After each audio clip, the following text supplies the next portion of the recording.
পাততীয়া সৰু মাছ বনাবলৈ মই লৈছোঁ কলপাত এখিলা, মান ধনিয়া, জলকীয়া, সৰিয়হ, পিঁয়াজ, মিঠাতেল, নেমু এফাল আৰু আদা নহৰু।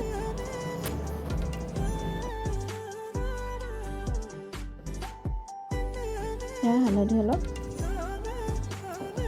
আৰু সোৱাদ অনুসৰি নিমখ।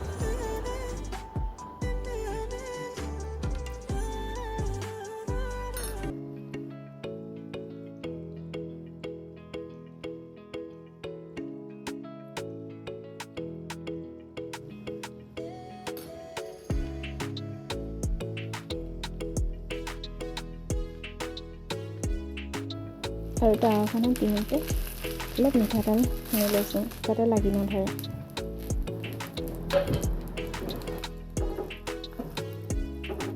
আজি ৰাতি সাঁজ এনেদৰে। ভিডিঅ'টো চাই কেনেকুৱা পালে জনাবলৈ নাপাহৰিব কিন্তু, আৰু আপোনালোকে এবাৰ ট্ৰাই কৰি চাব, কেনেকুৱা পালে মোক জনাব।